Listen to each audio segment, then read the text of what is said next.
This is it. It's the week the best of Britain's chefs have been striving towards. The Great British Menu finals are on, and just 8 chefs remain in the race. This year's challenge has been inspired by the Big Lunch, an event that gets thousands of us out on the streets and eating with our neighbours every year. Over the last 8 weeks, the chefs have experienced some of the most memorable moments of their careers, from the very best. Congratulations, Johnny. Unfortunately, I've got to give you my first ever 10 out of 10. Well done, buddy. To the very worst. Do you want me to shut up? Yeah, that would be great if you would. I had some jelly in a jug and it's gone. And the judges haven't held back with their opinions. Genuinely, I can't find anything good about it at all. That is truly disgusting. Pretty tasteless. For the chefs who've survived, it's now a fight to the finish for the honour of cooking at our spectacular street party, the People's Banquet. Today is just the first stage on the process of making the perfect menu for the People's Banquet. I can't wait. This is a street party. It's an informal setting, but we're still looking for very good food. Many of these first courses have got a huge amount of things happening on them. I mean, there's going to be hell in the kitchen. Each chef will have to work harder than ever, as all 8 will be cooking their entire menus again. I want to win this, and I'm desperate to win this. The pressure is intense, as nothing short of perfection will do, and they're all gunning for victory. It's going to be a tough old battle, so yeah, it's definitely game on. Going into the kitchen here with the rest of these guys, it's going to be quite intimidating for me. Yeah, watch out, boys, because I ain't going down without a fight.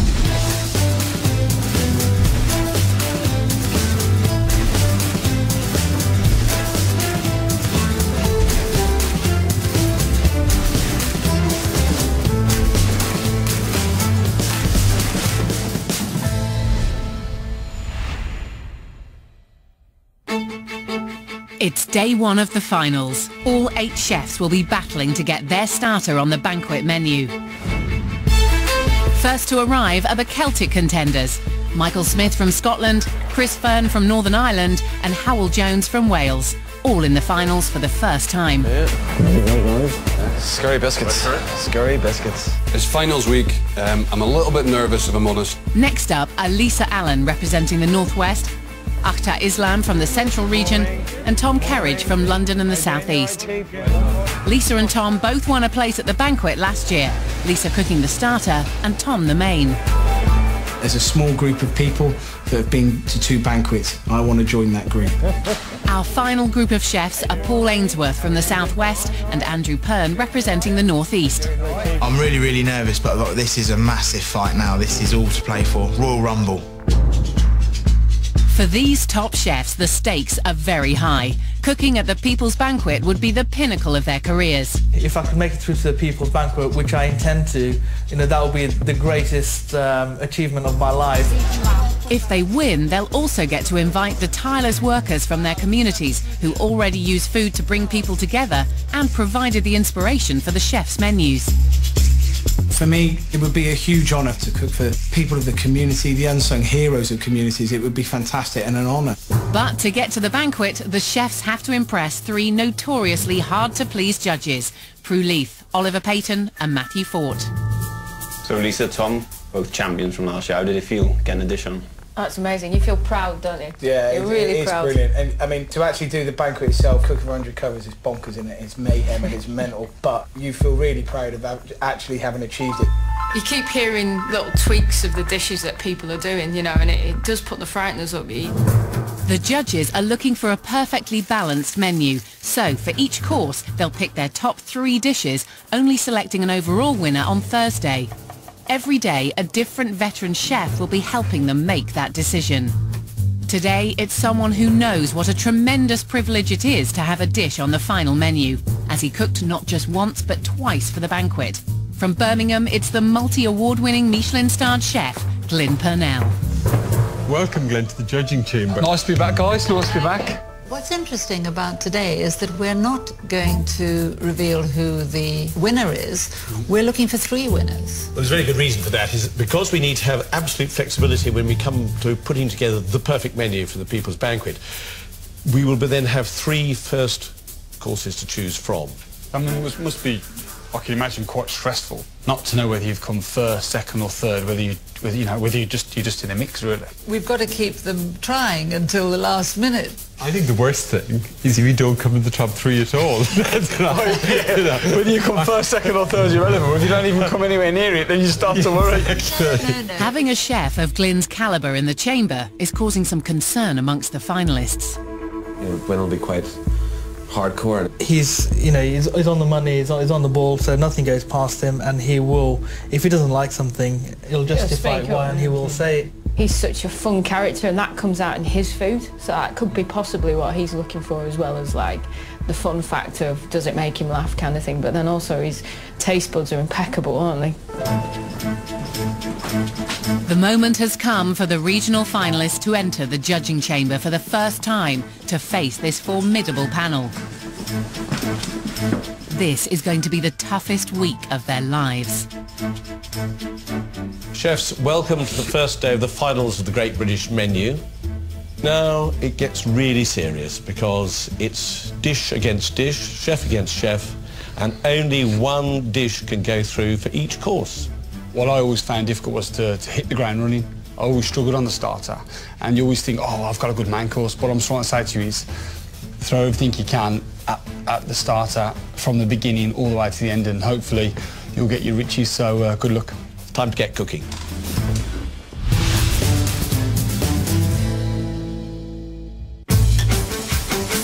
The first 3 chefs into the kitchen are Chris Fearon from Northern Ireland, Andrew Pern from the North East, and the Central Region's Aktar Islam. Everyone is frantic at the moment. We know how important it is to start the week off on the right foot. I think it's going to be very tough. It's a very high standard. It's another level up. Chris came into the competition as an underdog, then trounced his rivals with his brave but risky menu. He's serving his simple seasoned shake coronation chicken. You know, I really hope that Chris does not change this dish, because I thought it was such fun and so interactive, but it was also absolutely delicious. This was a completely memorable dish for me because the drama of it, as soon as it came down, you got to work out what to do. But I thought it was a very, very smart opener, I must say. Street food, but very smart street food. So it has that sort of thing of conviviality. It's not frightening in any way. It's utterly delicious to eat. But, it would be nice to see it against the other ones today. Although this dish was a hit in the heats, it's up against stiff competition today, and Chris's nerves are starting to show. Going into the finals week, it's a mixture of emotions, nervous, excited, queasy, everything. As Chris begins frying his chicken, Aktar's quick to try and find a weak spot. So Chris, confident that fried chicken's going to win it through for you? Yeah, well, I mean, you can be too simple, you know what I mean? But this dish, it's more of a vocal point. People are going to talk about it, people are going to laugh. You're instantly going to have a smile on your face. With the huge burden of delivering the first dish of the day to the judges, Chris tries to ignore the taunts and get on with preparing his spice mix. So if this gets through, are you going to set up a chicken shop? I am. Fried chicken. Chris's fried chicken shop, yeah. I'll be your first customer, mate. mate. A big white hat and also like the Colonel. Aktar is determined to throw him off his game. Can we get some fries with that as well? Ding! Ding, ding, ding, ding! One McFry away, please. One hot diggity dog. Chili fries. Do I sense a bit of food snobbery from you, do I? No, mate. I'll eat absolutely anything. I think with Chris's dish, it may be the case where judges, they find it a bit simple compared to what everyone else has got going on.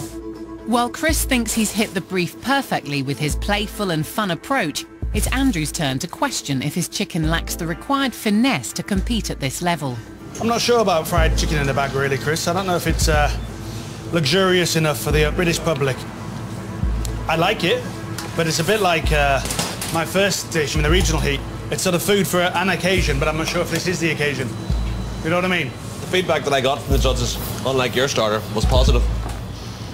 Undeterred by Andrew's comments, Chris gets on with placing the glazed chicken, seasoning and curried coleslaw on his specially made display frame. On top, chef. What will the judges make of his dish second time around?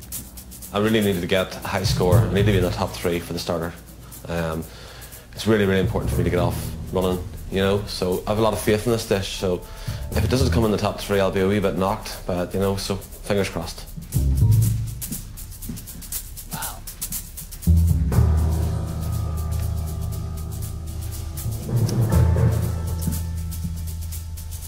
Shall I pass it on down? This should be right up your street, though. This looks absolutely fantastic, and the smell of it already is brilliant. Mm-hmm.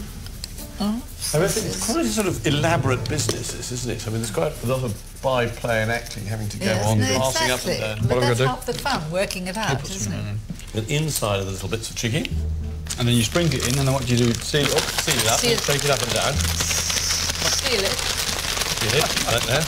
You could easily do this for 100 people. Yeah, and it looks absolutely fantastic. The stand is brilliant. Isn't it good? Yeah, it seems The great. chicken is beautifully cooked. I think this tastes better than before. I think there's more balance to the spicing. It's just lovely. This is quite a simple dish, but the flavours just go boom, and you've got the show as well. It comes in and yeah, I like that. You know what I like. I like the fact that it's simple. It's just very clean, concise cooking, and it does what it says on the packet. Well, that's the thing. It does what it says on the packet. The fun element is fantastic. It's a wonderful day. Great joke. It's great laughter. It's fun. Gets people talking. It has all those things right today. Do you think this is a sharing dish? Enough interaction with this dish? Well, I think so, because it would cause such comment and people trying to work out what you do. And, you know, I definitely think it's a sharing dish. Shake, rattle and roll. Shake, rattle and roll. Right. So Chris has already set the bar incredibly high today. Luckily, his competitors have no idea how well his dish has been received. And although they made fun of his fried chicken in the kitchen, will Chris have the last laugh? What do you think of the presentation? It's clever, isn't it? Very clever. Yeah. It is. It's quirky. Puts a smile on your face as well, doesn't it? It's got lovely barbecue-y, curry-like flavours. It reminds you of being at a party, street party. Yeah.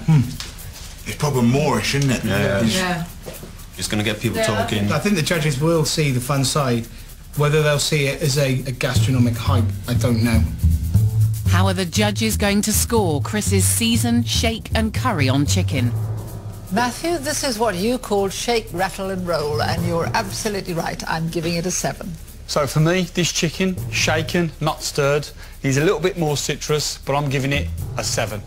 Well, as far as I'm concerned, Chris's coronation chicken has it in the bag. So I'm going to give it an 8. I want to see 100 people shaking that bag up and down Leadenhall Market, so it's a 9. Next up, Andrew Pern from the North East. He came into the competition full of confidence, but only just made it to the finals. Will he up his game sufficiently this week to rise to the top? In the heats, he served a cold meat and salad salmagundi, which bombed for its lack of skill. I think I can safely say that Andrew Pern's salmagundi of North Country produce was not a success. I mean, basically, he'd assembled a lot of delicious things that looked very pretty, but he hadn't done anything. I think you've been far too nice about it. As far as I'm concerned, this is a cooking competition. And, you know, one of the key things in any dish must be at least a little bit of cooking. Some chefs sort of make the mistake of coming in a little bit half-hearted at the starter. We told him to change it, so it'll be very interesting to see if he had. It's not just a matter of turning the heat up. I hope this time he's actually turned the heat on. For the finals, Andrew's come up with something different. Corned Yorkshire beef with salad cream and pickles with blue cheese biscuits. But it's a massive risk. It's hard enough to come up with your first dish. I mean, was it hard to do it again? It was hard to make my mind up, basically, because I thought the first dish was fine and it fit the bill, and then you're sort of in the mindset and it's quite difficult to then change. You get knocked back. And you start doubting yourself. Andrew's hoping that by cooking a terrine of corned beef topped with jelly, he'll be demonstrating more skill to the judges. Got all sorts of little pickles here, onions, pickled beetroot, radishes, and I was going for the colours to sort of balance the menu. But Chris isn't convinced. I'm sure he's a wee bit nervous about his starter. The judges are going to love it or hate it. He doesn't know where it's going to go. Andrew carefully arranges his pickled vegetables on a slate and tests the consistency of his cheese biscuits. You all right, lads? The pressure of serving a brand new dish at this stage is immense. If you've had enough negative comments to make you change your dish, you're already up against it going into the finals week. But as Andrew brings his corned beef terrine to the pass, he's convinced that this new starter is in with a real chance. Okay. It's all come out well, as far as I can see, so just up to the judges now. I think this dish could easily get into the top 3.